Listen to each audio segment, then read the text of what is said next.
Bienvenidas y bienvenidos a estas jornadas institucionales Formando Docentes, Ampliando Derechos en esta edición 2021.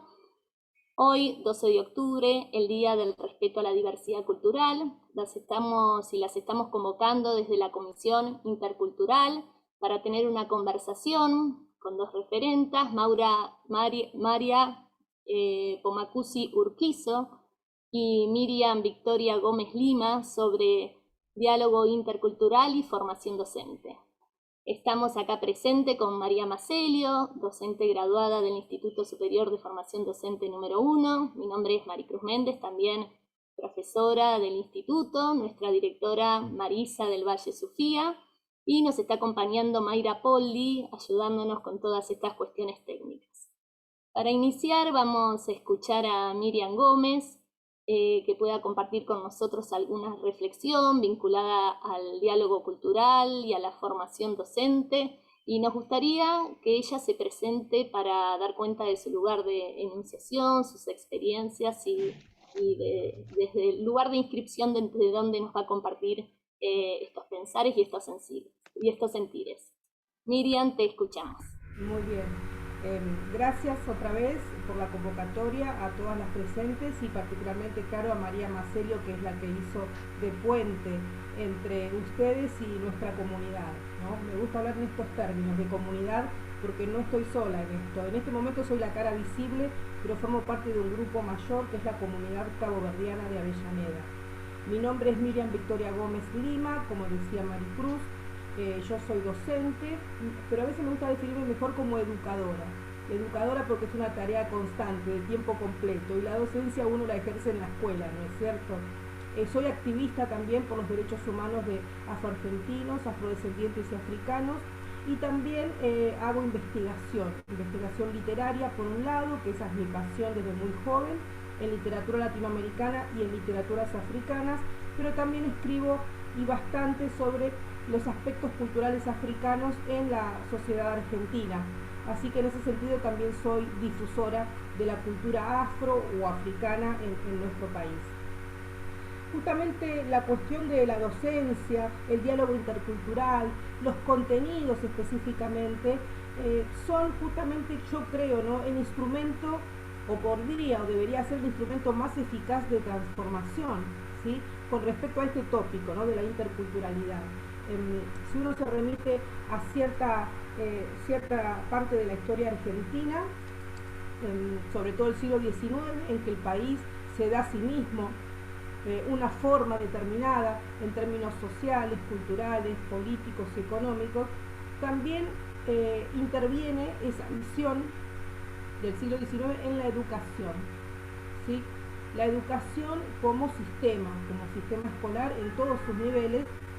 Y acá es innegable el pensamiento de Domingo Faustino Sarmiento, por un lado, de Bartolomé Mitre, por el otro. Bartolomé Mitre es el que escribió la historia oficial de San Martín, que durante décadas nos moldeó nuestra forma de ver la historia. Y Sarmiento, todos saben de quién estoy hablando, el que impulsó la escuela pública gratuita y obligatoria. Y la ley 1420, que además la prescribe como laica, ¿sí? Pero este Sarmiento también no tenía una visión humanista e integradora, sino que su escuela estaría dirigida a los descendientes de europeos, ¿no?, aquellos que serían los portadores de la civilización y del desarrollo, ¿no?, porque la Argentina quería hacer o copiar, emulando a los países europeos, y se suponía, en términos positivistas, yo creo que falsamente científicos, que una inyección de sangre blanco europea iría a dar esos resultados esperados. Yo creo que a la luz de las circunstancias actuales podemos decir que ese modelo estalló en 1000 pedazos. Sin embargo, tengo que decir que yo estudié en la escuela pública, primaria, secundaria, universitaria, gracias y a pesar de Sarmiento, ¿sí? Yo creo que no se lo esperaba que todos nosotros, los descendientes de africanos y los originarios, fuéramos a la escuela que él impulsó tanto y tan bien, porque eso también hay que decirlo. Pero esa escuela de fines del siglo XIX y durante todo el siglo XX hizo un silencio casi absoluto sobre nuestra presencia, sobre la presencia afro, un poquito menos sobre lo originario, pero de todas maneras marginalizados, arrojados a un lugar de la cultura y de la sociedad que nos invisibilizó y nos marginó claramente. Y si esa escuela logró semejante transformación social y cultural en el imaginario popular, en las clases dirigentes también, yo creo que esa misma escuela es capaz de revertir ese proceso, ¿sí? Y convertirlo en un instrumento de liberación. Y es ahí donde se deben contemplar las presencias varias veces centenarias de los afrodescendientes y milenarias de los pueblos originarios. Creo que tenemos que empezar a abrevar en esos conocimientos, en esos saberes ancestrales y actuales, porque la verdad es que no desaparecimos, estamos presentes en la historia y en la cultura y también en la vida cotidiana, no solamente en términos simbólicos, sino también en términos concretos y reales. Y en este sentido a mí me gusta hablar de diáspora biológica y diáspora cultural. Nosotros somos la diáspora biológica, somos descendientes de aquellos africanos esclavizados y también de migraciones posteriores desde África hacia nuestro continente. Y la diáspora cultural es la que nos abarca a todas nosotras, las presentes, y yo también deseo que sea a los y las estudiantes, esa diáspora cultural africana que puede y tiene tanto para dar a nuestra formación como personas. Y para señalar rápidamente algunos aspectos africanos en nuestra cultura, me podría referir, por ejemplo, a la lingüística, ¿no? La cantidad de vocablos de origen africano en el castellano del Río de la Plata. De hecho, hay un diccionario que recoge esas palabras, el Diccionario de Africanismos de Néstor Ortiz Oderigo. Palabras que fueron muy utilizadas en el tango. Voy a leer algunas para que darles una idea de lo que estoy hablando, ¿no? Bueno, cafúa, capanga, chicana, churro, dengue, marote, merengue, milonga, mina, taita, tango, tilingo, ¿sí? Esa palabra me encanta. Bobo, cábala, cotorra, mucama, malambo, samba, pachanga, etcétera, etcétera, etcétera. Eso en términos lingüísticos, pero también sabemos nosotras como docentes, educadores, que el lenguaje conlleva una visión determinada del mundo, así que de alguna manera estamos viendo a través de ojos afro u ojos africanos. Hay otro aspecto poco estudiado que es la influencia africana en la religiosidad. Durante todo el periodo de la conquista y colonización de América y el tráfico esclavista, la Iglesia de alguna manera obligó a los afrodescendientes a participar en las cofradías. Las cofradías eran organizaciones religiosas del siglo XVII y XVIII, religiosas católicas, en que los afros debían cuidar de las imágenes de vírgenes y santos. Pero en ese proceso casi compulsivo de acercamiento a lo religioso católico, los afrodescendientes empezaron a identificar las imágenes católicas con sus propios dioses y diosas. Por ejemplo, en el panteón africano yoruba, Yemanja su homóloga en la Virgen María. Oyosi, el dios guerrero, es venerado a través de San Jorge. Y así podría dar una serie de ejemplos muy interesantes. Y si no, también está el caso de los santos católicos, pero afrodescendientes o de origen africano, como San Martín de Porres, San Benito de Palermo. Y en el caso de nuestra provincia de Corrientes, el litoral cultiva muchísimo la figura de San Baltasar, que no fue santo, era uno de los Reyes Magos, pero que nuestra población, nuestra gente convirtió en santo y al que se venera en una procesión cada 6 de enero en el litoral argentino. Esa tradición está muy vigente e incluso existe una asociación, la Cofradía de San Baltasar, que se encarga de organizar estas procesiones y marchas con el Santo Negro Baltasar. Bueno, hay influencias muy marcadas en la literatura y en el periodismo. Yo digo marcadas porque son evidentísimas, pero lamentablemente silenciadas también. El siglo XIX tenía una circulación de periódicos de la comunidad negra muy llamativa. Más de 20 periódicos circulaban dentro de la comunidad, pero lo importante o lo interesante es que muchos de los periodistas de los medios afro también se desempeñaban en los medios nacionales, ¿sí? Incluso llegó a destacarse una mujer, una periodista, Edelvina Rodríguez. Los periódicos son La Broma, La Juventud, El Proletario. El Proletario es un ejemplo interesantísimo. El Proletario introduce a través de su periódico dirigido por Lucas Fernández el socialismo en el Río de la Plata, ¿sí? Lucas Fernández lamentablemente muere poco después durante las epidemias del cólera y de fiebre amarilla, pero no pero no por haberse contagiado de manera, digamos, espontánea, sino que él decidió ayudar a enfermos y en ese trance falleció. Este periódico, El Proletario, es muy interesante por lo que les estoy diciendo. La literatura, en el periodo del romanticismo, del que se habla mucho, es Esteban Echeverría, de quien se dice que introdujo el romanticismo en el Río de la Plata. Sin embargo, había un contemporáneo, Horacio Mendizábal, un poeta extraordinario, que estaba publicando al mismo tiempo, un afroargentino. Por ejemplo, sus dos libros son Horas de Meditación y Primeros Versos, ¿sí? El padre de Horacio Mendizábal, mejor dicho, el hijo de Rosendo, porque es un poquito posterior, Rosendo Mendizábal es el autor del primer tango firmado, ¿sí? Porque hasta el momento eran, digamos, anónimos. Así podría dar una serie de ejemplos, pero no quiero tampoco abusar del tiempo. Dos palabritas más respecto de esta influencia. No puedo dejar de hablar de la participación militar de africanos y afrodescendientes en las guerras por la independencia y también luego, y lamentablemente, los enfrentamientos civiles. En lo que fue la guerra por la independencia, particularmente la campaña al Alto Perú, en el Ejército del Norte, se desempeñó una mujer brillantemente, María Remedios del Valle. María Remedios fue nombrada capitana por Manuel Belgrano por su inteligencia, su habilidad, su valentía, y como capitana participaba de las reuniones del Estado Mayor. Con esto lo que quiero decir es que María Remedios también tomaba decisiones de tipo estratégico, y esto es lo que me parece extraordinario y de lo que no se habla.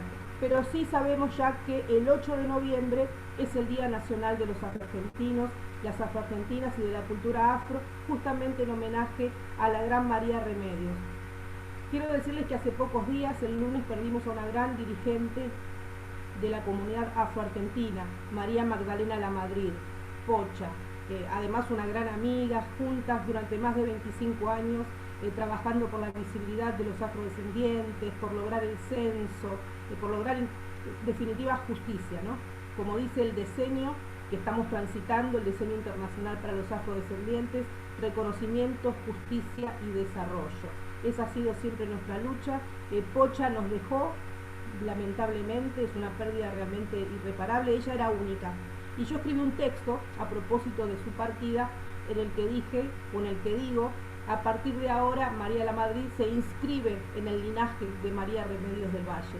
Aprovecho esta oportunidad, Maricruz, compañeras, para hacerle este homenaje a María Magdalena Lamadrid, la Pocha, como le decíamos nosotros.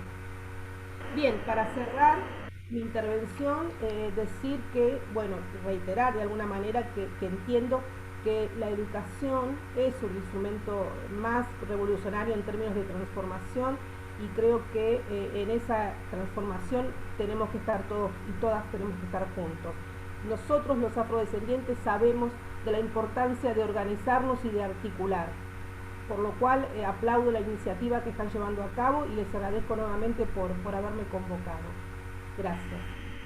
Muchísimas gracias, Miriam. Justo yo te quería hacer una pregunta vinculada a esto, ¿no? Al cómo podemos hacer para promover mayor visibilización, mayor reconocimiento de todas estas historias silenciadas, ¿no? De estas diversas presencias que tienen lugar en nuestra conformación identitaria y que muchas veces no las conocemos o no las reconocemos, ¿no? Digo, no son la mayoría de los materiales que circulan, a pesar de que hay muchísimos materiales, gracias también al trabajo grande que hacen desde los movimientos, ¿sí? Y desde la militancia para producirlos. El trabajo colectivo entre docentes e interdisciplinarios, entiendo que por ahí también hay una línea, ¿no? Para ir trabajando algunas experiencias que vos puedas para sugerir en relación a, bueno, ¿y cómo promovemos este diálogo cultural, en particular para mayor visibilización en las escuelas y dejar de reproducir estos silencios, ¿no? tan históricos?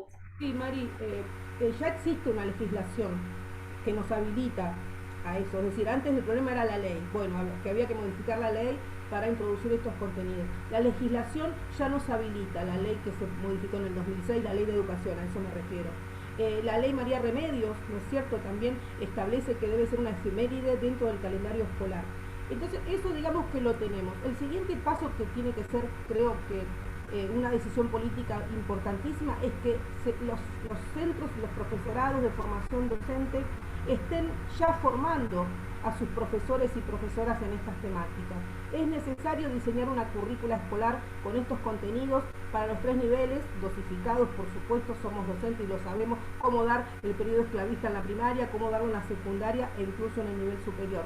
Pero creo que es fundamental formar a los y las docentes en esta temática. De ahí tiene que partir, porque si bien valoro muchísimo la voluntad de muchos docentes y directivos que nos convocan, que nos llaman para ir a dar charlas en las escuelas, es una tarea ciclopia. Ustedes saben que en la provincia de Buenos Aires debe haber como 300.000 docentes, si no me equivoco, 270 o 300.000. Y nosotros, un grupo de 5, 6, 10 o 20 personas, no podemos generar esos cambios que son y deben ser profundos, por lo cual el impulso tiene que venir desde la política, estableciendo líneas claras de formación docente. Hay un ejemplo que tenemos no muy lejos, que es Santiago del Estero. La provincia de Santiago del Estero ya aprobó la introducción de estos contenidos en la currícula escolar pública en todos los niveles. Eso es un paso importantísimo y lo logró la comunidad afro-santiagueña de los pueblos de San Félix, La Guanaca, El Bobadal, San Javier, que son pueblos mayormente afrodescendientes. Muy interesante. Y esa movida vino desde abajo hacia arriba, pero arriba se tienen que tomar las decisiones que son las que van a transformar la realidad. Creo que ese es un camino interesantísimo. Y segundo, acercar la bibliografía que existe, que como vos bien dijiste es muy abundante, llevarla a las escuelas, ¿sí? Hay que meter todos esos libros, todas las tesis de licenciatura, de doctorado en las escuelas, sacar fotocopias a lo pavo y repartir, si no pueden comprarse los libros porque están carísimos, pero todo eso tiene que estar, lo tienen que tener ustedes, tienen que tener cada una su librito bajo el brazo sobre, por ejemplo, lo que han escrito historiadores, antropólogos, antropólogas, artistas plásticos, porque incluso hay textos que hablan de la presencia afro en la pintura, en la plástica argentina, que ha sido y es muy interesante, pero también poco difundida. Yo creo que todo eso tiene que socializarse, tiene que abundar esa literatura en nuestras escuelas. Para los niños hay cuentos de origen africano ya traducidos hace tiempo, hay varios libros circulando que los chicos podrían disfrutar grandemente, porque además los libros de cuentos de origen africano tienen un contenido didáctico, pedagógico, ¿sí? Como que lleva en sí mismo esa impronta de educar mientras escuchan y se entretienen. Creo que hay varias cosas para hacer y por supuesto la voluntad inquebrantable de los y las docentes para ponerse al hombro esta tarea, que yo sé que implica un absoluto cambio de paradigma. Sé que es así, porque no es solamente adoptar los contenidos, es también adoptar una visión decolonial, emancipadora, ¿sí? Salir de los clichés intelectuales con que nos formamos, todo, porque yo también me formé en esta sociedad, abandonar esas taras del colonialismo, como me gusta decirle, y eso también es un trabajo, no sé si no es más fuerte y más profundo que el de la introducción de los contenidos, ¿no? Que es la descolonización mental. Y creo que estamos empezando a recorrer un camino, no va a ser fácil, les digo desde ahora, pero no debemos amilanarnos ni asustarnos, porque el resultado puede ser ampliamente liberador y por lo tanto traernos la felicidad y el bienestar que como pueblos originarios, africanos y afrodescendientes buscamos, porque de eso se trata en definitiva, del bienestar del ser humano, ¿sí? Entonces creo que, bueno, armemos un equipo y empecemos a empujar y que se sigan sumando, ¿no? En el camino. Eso es lo que tengo para aportarles. Muchísimas gracias, Miriam, por también todo tu compromiso con el instituto en distintas participaciones, como también de la comunidad caboverdiana de Avellaneda, que siempre están acompañando, enseñándonos caminos posibles, así que agradecemos. Y para mencionar también que en el instituto aprendemos también mucho de las historias de nuestras y nuestros estudiantes. María Macelio, en su propio proceso de autorreconocimiento como afrodescendiente, también nos fue enseñando mucho y tomó como esa lucha dentro del instituto para seguir dando presencia a la comunidad y enseñándonos y marcándonos el camino también, que siempre está alentando estas iniciativas. Bueno, Sí, solo agregar algo, me parece formidable el trabajo de María Macelio consigo misma, porque ese es un camino que deben recorrer muchos habitantes de nuestro país, reencontrarse con su identidad y con sus orígenes, ¿no? O reconocer esa multiplicidad de orígenes, porque hasta ahora reconocíamos una parte y negábamos la otra. El desafío es reconocer esa multiplicidad de orígenes e integrarlos y por supuesto sentirnos más ricos y más ricas. Y a partir del aporte de María, fueron muchas las estudiantes que se acercaron a decir, bueno, empecé a preguntar y resulta que sí, que en mi historia familiar tenemos descendientes Claro, de africanas y de africanos, y es súper interesante porque digo, los propios procesos de reconocernos también es salir un poquito de esos mandatos, de esas historias contadas que quizás guardan también los mismos silencios que la escuela termina reproduciendo. absolutamente. Muchísimas gracias, Miriam. Gracias a ustedes. María, Gracias. Gracias, Miriam. Muchas gracias por participar, por siempre acompañarnos y por seguir enseñándonos y aprendiendo entre todos. Te agradecemos y seguimos en contacto. Muchas gracias. Gracias a ustedes. La gratitud es mutua y les agradezco la escucha atenta y respetuosa. Gracias. bueno, María Pomacusi Urquizu, te escuchamos. Nos gustaría también que, como hizo Miriam, puedas presentarte desde dónde nos hablas, tu historia, tus recorridos y alguna reflexión vinculada al diálogo cultural y la formación docente. Bueno, primero agradecerles el espacio, la convocatoria que fue a través de Paulina. Con Paulina nos conocimos en el encuentro de Trelew, cuando había una propuesta del movimiento indígena y de un sector del feminismo por un encuentro plurinacional de mujeres. En ese contexto nos conocimos más cercanamente con Paulina. Y, y el conocernos también fue como el diálogo, como nos pasa con otras compañeras, con otras hermanas negras, afrodescendientes, afroargentinas, eh, empezar a visualizar, a identificar qué nos une, ¿no? Dónde nos cruzamos, cuáles son las, los tipos de racismo que atravesamos, y eso a la vez nos fortalece. Soy parte del pueblo quechua.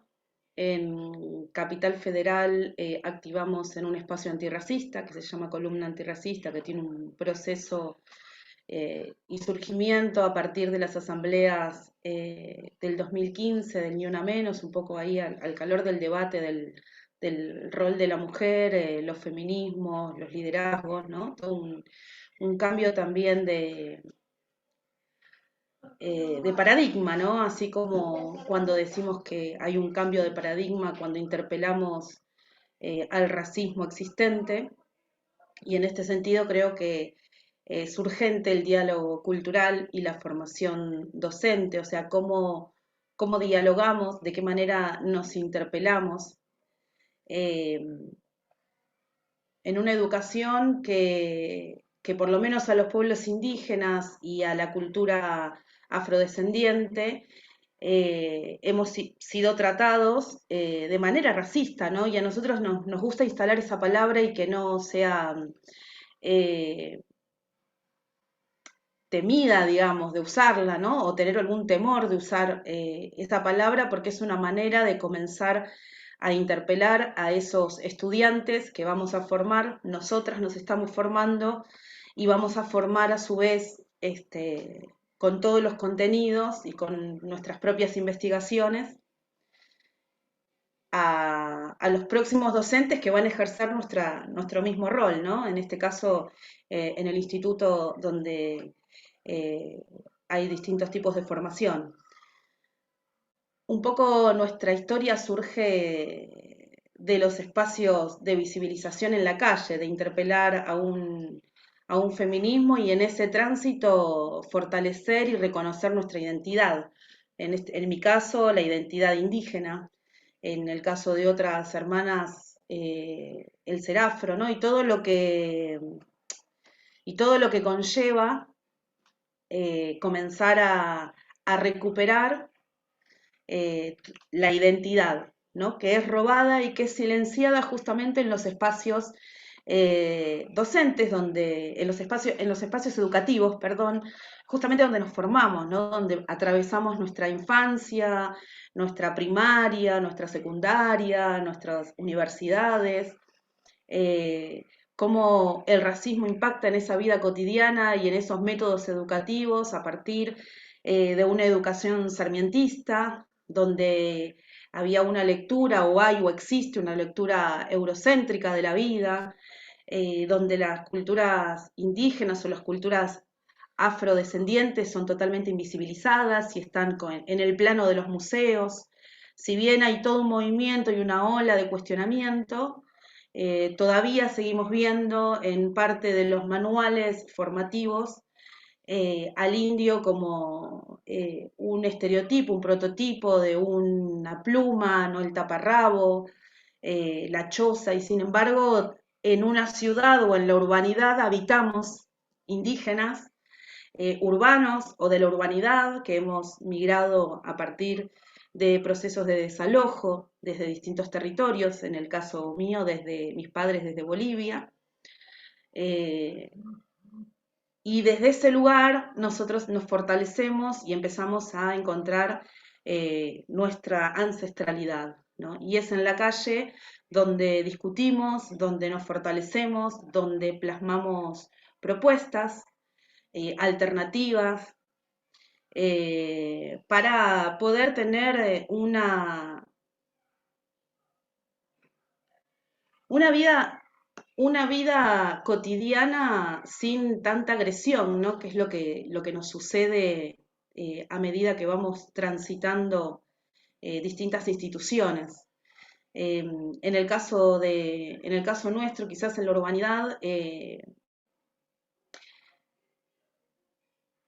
no tenemos distintas dificultades como por ejemplo el tema de nuestra lengua. En mi caso no hablo el quechua, pero sí toda mi familia, todas mis tías, todos mis abuelos, ¿no?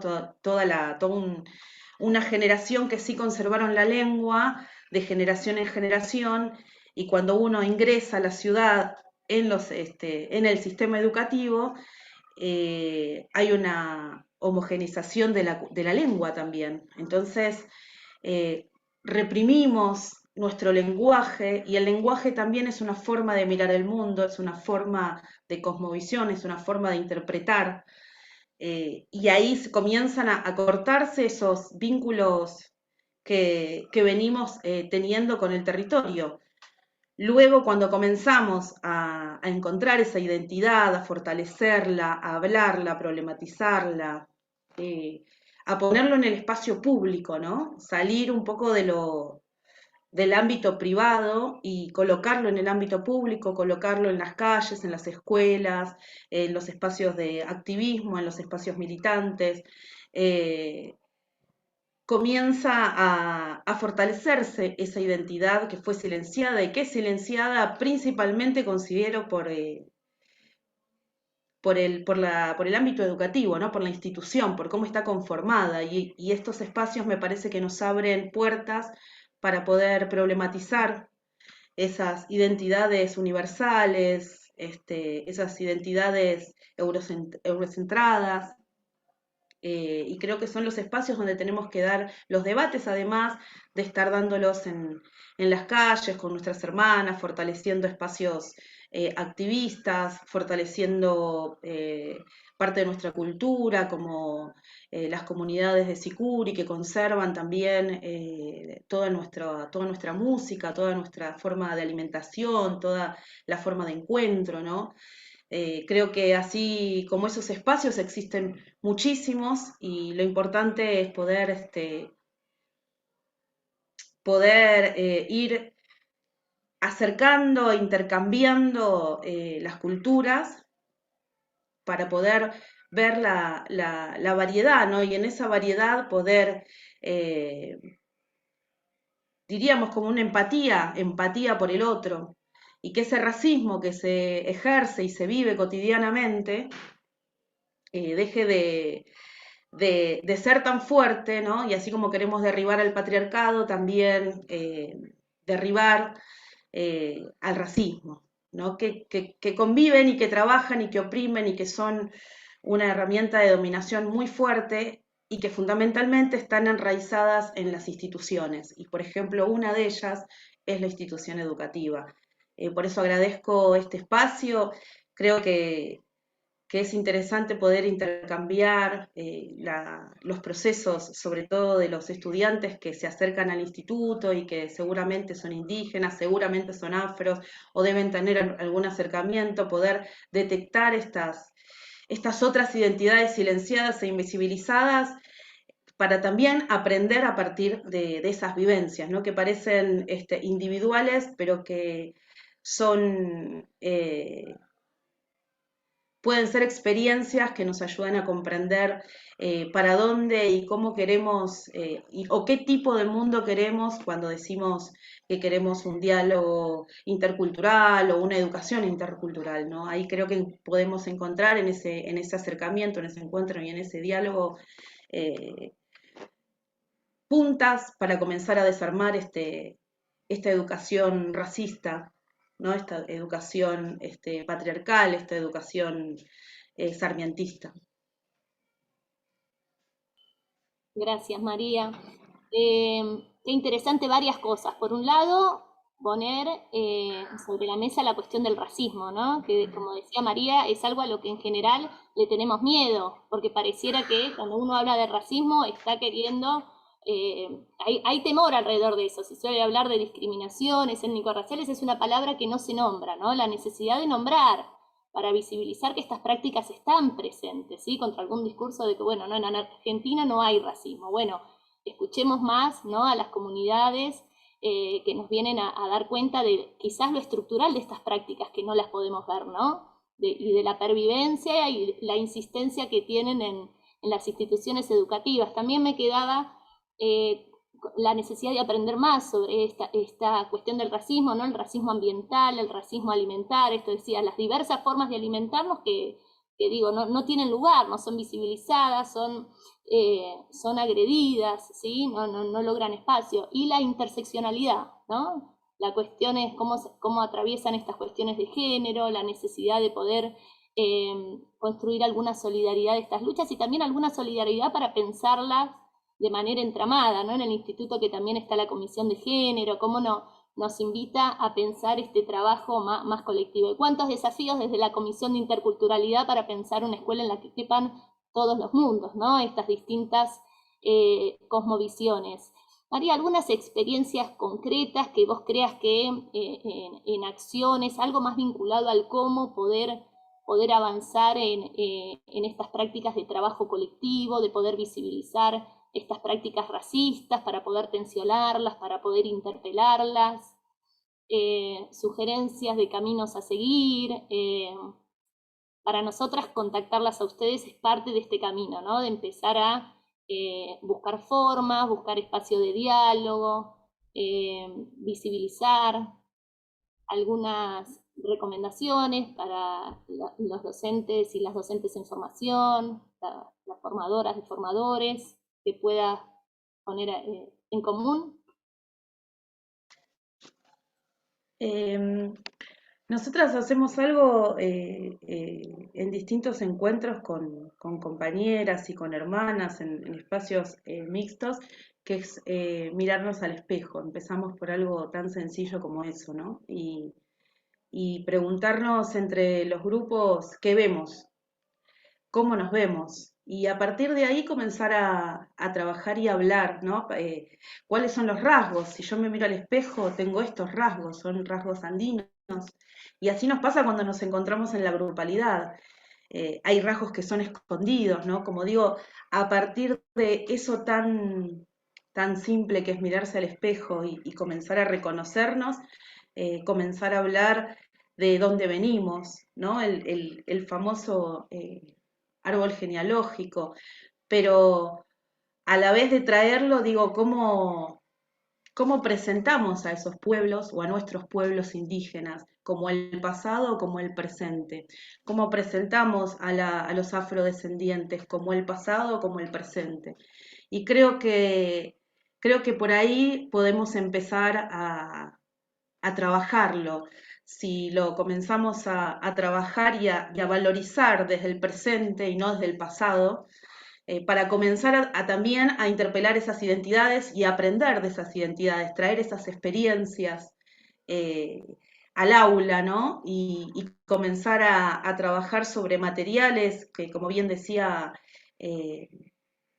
la hermana afrodescendiente que habló hace un ratito, hay muchísimas publicaciones, muchísimas eh, afrodescendientes, indígenas que tienen formación académica, que escriben distintos materiales, incluso atravesando por su historia. eh, y me parece que esos son los primeros acercamientos que podemos hacer, ¿no? Con las estudiantes, pero partiendo también de para qué nos queremos interpelar, ¿no? ¿Para qué hablamos de racismo?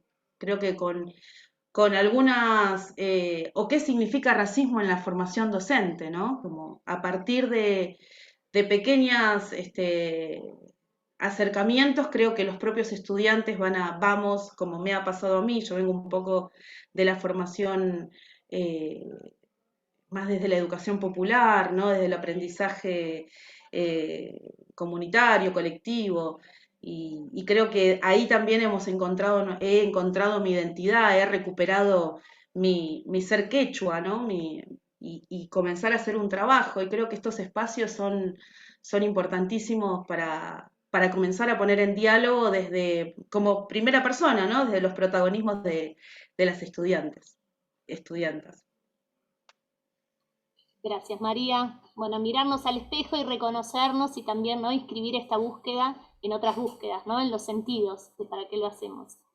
Marisa. Bueno, buenas tardes, ¿cómo están? Bueno, muy interesante, la verdad que uno se emociona escuchando a las compañeras, y muchas cosas para repensar, ¿no? Porque hoy hablaba Miriam y María de que estos son paradigmas que se intentan transformar, ¿no? Y esto lleva tiempo, son procesos que quizá no se ven tan rápido, ¿no?, en esos impactos. Piensen, hoy hablaba Miriam de la norma, ¿no?, que hoy tenemos la norma, ya la ley de educación provincial, la 13.688, ya en el artículo 44 sugería ya que apareciera en los diseños curriculares contenidos sobre interculturalidad, ¿no? Decía, aportar propuestas curriculares para una perspectiva intercultural democrática, ¿no? Impulsar relaciones igualitarias entre personas y grupos que participan de universos culturales diferentes, ¿no? Pensando en una sociedad inclusiva, es decir, ya tenemos, como decía hoy Miriam, tenemos el marco normativo. Indudablemente ha habido una política hegemónica, hoy decían mitrista, sarmientina, donde se silenció a un montón de grupos y a un montón de grupos culturales, ¿no? Entonces, bueno, esa es la función, me parece, de los institutos de formación docente. ¿Por qué de los institutos tienen gran responsabilidad en esto? Y porque son quienes forman a los niños, ¿no? Somos formadores de formadores. Y entonces es crucial la responsabilidad que uno asume en este sentido, ¿no? Entonces es importante también pensar por dónde la escuela puede hacer algo, ¿no? Miriam hablaba de contenidos, María también. María viene de una formación de educación popular, Miriam decía, vengo de la escuela sarmientina, que a pesar de todo, he sido formada en ella, ¿no? Que quien lo impulsó no lo hubiera pensado siquiera, pero es como que tenemos que pensar la interculturalidad desde distintos lugares, ¿no? Pensándola, me parece como enfoque porque eso supone un posicionamiento político, una decisión política, de cómo miramos, ¿no?, de cómo entendemos. Por eso va más allá, me parece, que un contenido que pueda estar en una currícula, sino que, al igual que las otras perspectivas, se complementan, como hoy decían ustedes, ¿no? El tema de la perspectiva de género, el tema de poder pensar el ambiente. Todo esto se complementa en un nuevo paradigma. Entonces, más allá del contenido tenemos que pensar en enfoques, tenemos que pensar en estrategias que permitan identificar diferentes escenarios, diferentes sujetos, diferentes grupos, ¿no? Porque hoy estamos visibilizando determinados agrupamientos, pero seguramente hay muchos otros silenciados que a veces hemos naturalizado tanto ese silenciamiento que ni siquiera lo cuestionamos, ¿no? Y poder desde los institutos de formación diseñar esas intervenciones, ¿no? Que pongan en diálogo esto con la formación docente. Entonces, un día como hoy, ¿no? Un 12 de octubre, poder problematizar estas concepciones hegemónicas, ¿no? De la política curricular, me parece que es una obligación, porque además está en el diseño curricular, está en la ley. Hoy Miriam hablaba de la 26.206, pero también, por supuesto, en la educación provincial y seguramente en las leyes de educación de las distintas provincias. Entonces, me parece que pensar la interculturalidad permite hacer una ruptura en ese mundo globalizado, ¿no? Porque ahí la diversidad cultural se entrecruza también con una desigualdad estructural que viene de larga data, ¿no? Y ahí quizá la interculturalidad se presenta como un camino para poder pensar en horizontes, ¿no? En horizontes de significaciones distintas, que nos permitan pensar que siempre las condiciones pueden ser mejores. Y ese pensar es absolutamente político, y es una decisión de transformar muchas representaciones sociales y de colonizar y desnaturalizar muchas de las representaciones sociales con las que nos vamos construyendo día a día. Así que, bueno, les agradezco profundamente a las compañeras que participaron, a quienes nos están escuchando en este momento a través de nuestro canal de YouTube, y bueno, el compromiso a seguir trabajando en este sentido. Marisa, me gustaría mencionar a la compañera Paulina Díaz Ferreira, sí, que ella es integrante de la comisión directiva de la Sociedad Caboverdiana de DocSud, es feminista negra, promotora de derechos humanos de la provincia de Buenos Aires, y fue fundamental para poder lograr este encuentro hoy, pero ahora está con algunos problemas técnicos, me parece. A ver, Paulina, ¿nos escuchás? No quería dejar de nombrarla al menos al cierre, a ver si se llegaba a solucionar. Yo pero creo bueno, que Paulina ya nos acompañó en el 2000, Estoy escuchando. No, en el 2009. Sí, en el ahora 2019, perdón. Paulina, qué lindo Hola, escucharte. Paulina. ¿Podrás activar la cámara? Sí, ahora la activo, espera un minutito. Ahí está. A ver, ¿me la activaron? Ay, está yo la perro. Un momentito. A ver. No puedo. Acá está. Sí, ahora sí. Ahora sí. Bueno, Paulina, Hola, Paulina. estábamos acá cerrando el encuentro. Agradecemos que hayas podido sumarte. Y bueno, último momento, perdón. Pero nos gustaría escucharte, aunque sea. Tenemos unos minutitos más. Siempre es valioso escucharte. La propuesta era alrededor del diálogo cultural y la formación docente. Algo que quieras compartir con nosotras vinculada a los desafíos que desde las escuelas tenemos que comprometernos y asumir, y en la formación de las y los docentes, para que la interculturalidad tenga lugar, que el diálogo sea posible, el reconocimiento de las diversidades. Y contar, si querés, yo te presenté, pero querés contarte por vos misma, fue lo que hicieron las compañeras, sería muy interesante también. Tenemos unos minutitos que nos quedan dedicados para contarte. Mucho como no estuve, pude escuchar. Mucho no sé qué es lo que podría yo llegar a aportar. Pero al tener nietos,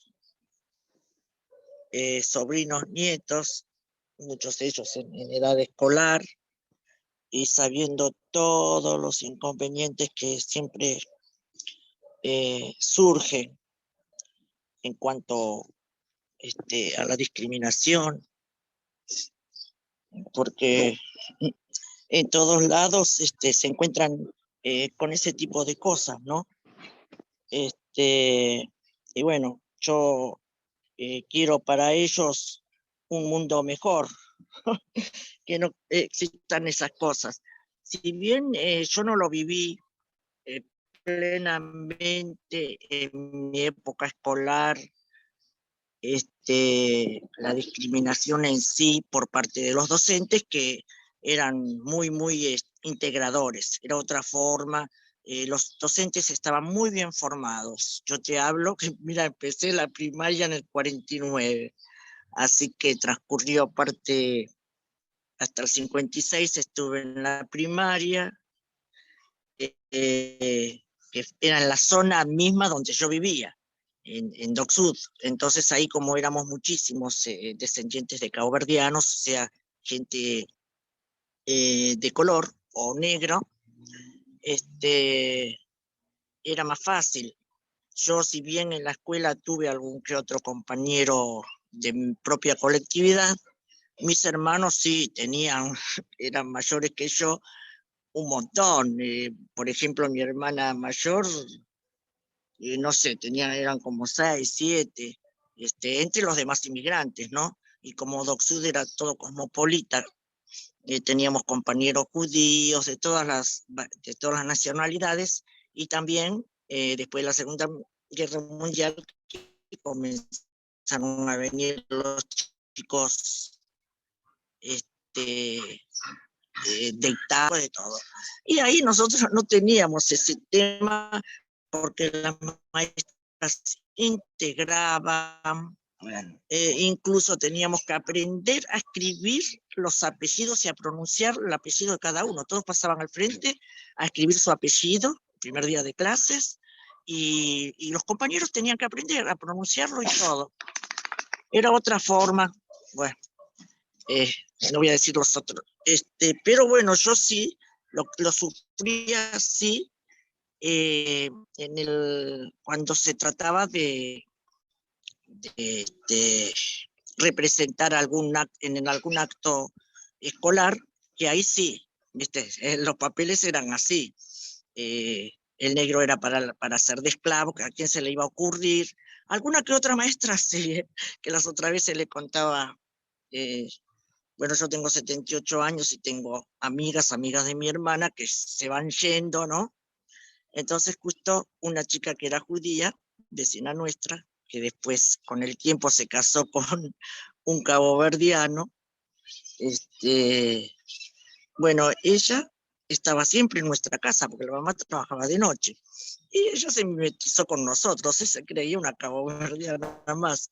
Resulta que iba a la iglesia con mi hermana, que iba a tomar la comunión, hasta último momento estuvo yendo al catecismo, y después, cuando llegó el momento también de representar, todas mis hermanas, mis primas y un montón más, porque hacían el festival en el cine teatro de fin de año, en las escuelas de Dock Sud. Ella representó, y nunca me olvido, porque yo era chica, que tendría 5 o 6 años, pero veía todas las chicas vestidas de rumbero, con las piernas al aire, ella todo con la re blanca entre todos ellos, y tenía pintada la cara. Y nunca me olvido, se lo contaba las otras veces a la hija, y digo, nunca me olvido de tu mamá, estaba mimetizada. Así que no había ese coso, pero sí, en el momento ese que te encasillaban algunas maestras, ¿no? Entonces, bueno, ya sabían, y yo lo que hacía era, si había folclore, pasaba a bailar folclore, me integraba con eso, hasta malambié, porque antes el malambo lo hacían los varones, pero bueno, como no, una chica le faltaba compañerito, y faltaba un varón. Entonces, bueno, está bien, yo me visto de varón y malambeo. No hubo problema en eso, y si no llegaba a leer algo que yo preparaba, o algo que preparaban las maestras, que ya sabían que yo me iba a negar a eso. Sí, eso lo sufrí todo eso que yo ya les habré dicho ya lo he contado, que de las propagandas vivientes que pasaban por la calle, de Jabón la Familia, eso ya se los conté creo que en otra oportunidad, de lo que sucedía y que yo sí me sentía re mal con eso, me sentía porque sentía los altoparlantes que venían, iba con todas mis amigas y cuando llegaba creía que era de Geniol, porque pasaba la cabeza esa de Geniol, todas unas carrozas, y no, por ahí era el de Jabón la Familia y pasaba la negra lavando la ropa, toda ampulosa, vestida como esclava, los nenitos negros haciendo fila iban pasando y la mamá, o sea, la negra, lo iba metiendo dentro del tachón, que tenía un muñeco en el... Los nenes eran nenes reales, los negritos que iban haciendo fila, y en el tachón, por supuesto, tenía un muñeco, y después la soga al costado, como que entraban los negritos y salían blanquitos y toda la soga tendida con los muñecos blanquitos y alguno que otro nene abajo también blanquito esperando ser tendido en la soga, ¿no? Y eso me provocaba una bronca tanta, porque yo decía, ¿por qué tiene que hacer eso? ¿Por qué se presta eso? Porque a mí me me sentía mal por ella y sentía vergüenza ajena y por mí misma, porque era de mi mismo color y estaba siendo como rebajada, ¿no? Que yo, mi hija ahora cuando cuento eso me dice, mamá, tenés que pensar que quizás esa señora tenía una necesidad. Digo, ¿por qué hacía eso? ¿Por qué hacía eso? Bueno, eso sí me indignaba y siempre me peleé contra eso y contra un montón de otras cosas. Siempre fui muy protestona en la escuela, contra todo lo que fuera los derechos humanos, ahí iba a estar yo, ¿no? Por ahí era tímida, que no hablaba, pero si me tocaban algo que saltaba como leche hervida y ya no lo permitía, lo de los libros, cuando venían, nos cambiaron los libros por libros todos que venían con política, eh, antes de la Revolución del 55. Bueno, viví todas esas instancias que no fueron nada gratas hasta la actualidad, ¿no? Que uno va pasando. De grande ya sufrí también varias veces discriminación que no me afectó, salvo un señor que me pegó, y no hace muchos años, 2004 habrá sido por ahí, cuando salía de trabajar y bueno, me dijo, salí de ahí, negra de mierda, y me pegó y todo eso.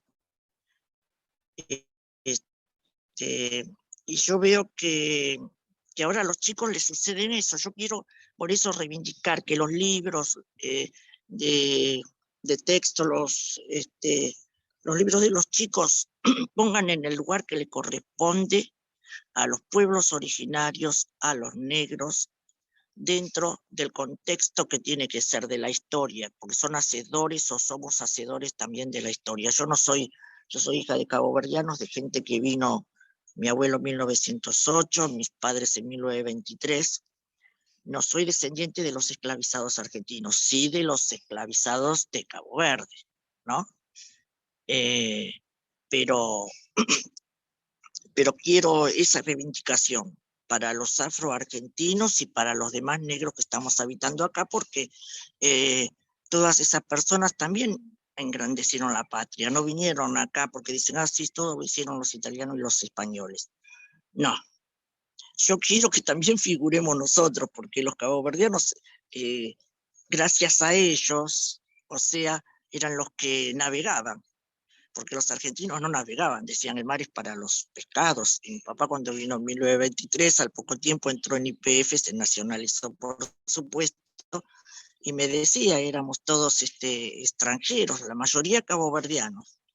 El primer barco que se botó acá, que fue de propiedad de YPF, porque eran alquilados antes de eso, que cuando mi papá viajaba, lo fueron a buscar a Alemania, que toda la tripulación que viajó, entre ellos mi papá, figuran en las oficinas en una placa muy grande los primeros navegantes de la flota realmente argentina, ¿no? O sea, de los barcos argentinos. Entre ellos porque venían los amigos españoles, muchos españoles y caboverdianos. Era raro algún polaco, eso no viajaban. Y italianos también, algunos sí, había también navegantes. Pero después, aparte, trabajaron en la Marina de Guerra, eran gendarmes custodiando la soberanía de la patria en las cordilleras y la soberanía marítima, porque también estaban en todo eso. Gente que estuvo en la Antártida, mi tío estuvo cerca de la Antártida en 2 años, 2 años que se aguantó ahí, entonces bueno, como era de militar, le dieron la baja, computándole cada año de ese por un montón de años más. Todos ellos contribuyeron también al engrandecimiento de la patria, que siempre protesto yo sobre eso. Si me toca, he estado en el Congreso y me tocó hablar sobre el tema y siempre trato de reivindicar todo eso porque, bueno, ahora sí se va viendo un poco más, pero falta mucho. Hay muchísimos. Yo siempre le digo a los que luchan por todo esto, digo, bueno, mira, de la década del 50 hasta ahora se dieron muchos avances, aunque la discriminación fue también subiendo junto con esos avances. Cada vez más fuerte es la discriminación.